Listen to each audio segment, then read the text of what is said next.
what are some possible downside risks for you for the economic growth, the projection of 4.0%? Yes, the 4% odd number actually is the number that we also came up with.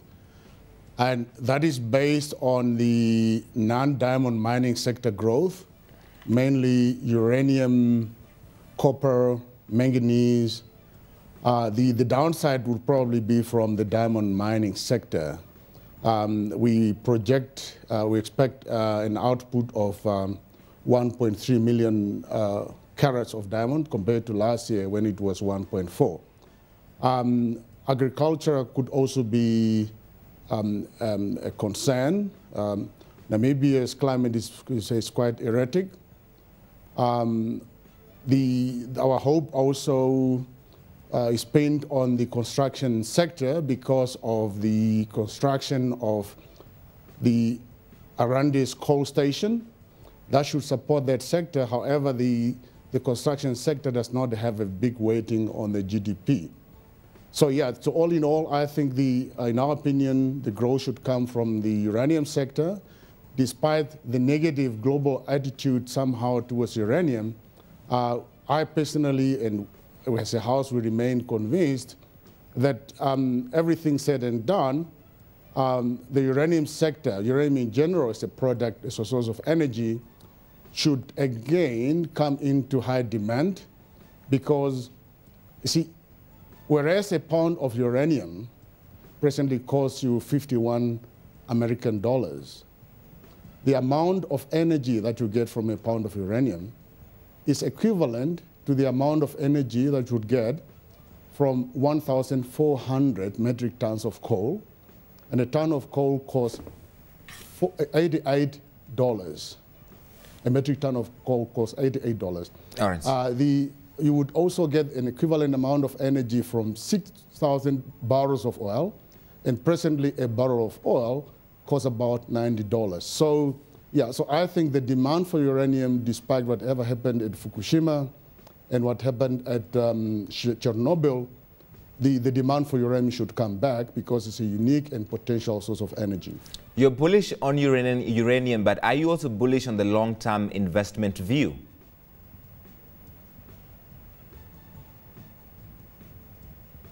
In the uranium sector? Sure. Yes, we in general bullish on the long-term investment in the sector, because as I just said, there will be some negativity towards uranium, but eventually, because uranium has got applications beyond the generation of power, in the manufacturing sector, in metal manufacturing, to be able to, if you import a laminar of metal, you actually need to find out where there's a defect in the metal, and only nuclear technology can enable you to pick up that. So, so I think whatever happens, despite the current negativity to the sector, I think uranium should be a sector to put one's money in.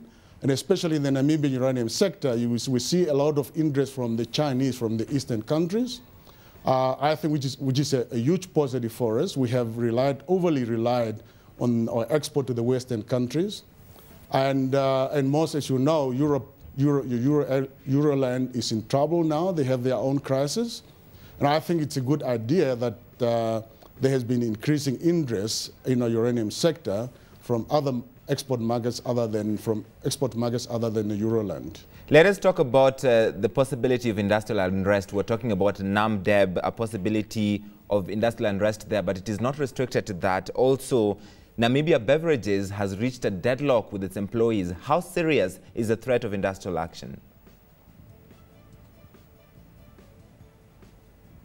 Yes, I think the reason why we're starting to see increasing industrial actions is because of the general economic hard times we're going through. Whereas indicators like inflation numbers show that our inflation has been decreasing and it stands at 6% now, if you take $1,000 and go to a shop, you don't come back with much.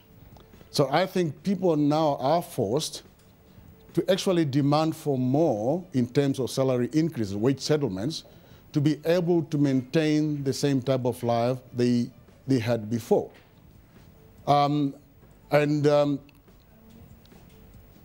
This has led actually to the current, in my personal opinion, to the current situation we are finding ourselves in. Okay, obviously, in the case of Coca-Cola or Namibia Beverages, we've had statements like the workers are complaining about differential salary differentiation between salaries that they pay to different people, depending on where they come from and all that. That could perhaps be true. Is something we cannot actually say yes or not is happening or it's not happening. But I think the general problem is that we're all going through economic hard times, and people unavoidably would demand for salary increases to be able to maintain the same type of life they had before. All right, but all the same, household consumption and investment expenditure showing signs of improvement, for instance, vehicle sales up. We'll leave it there. Alfred Kamupingene, Director of Research at NAB, speaking with us from Windhoek. We appreciate your time.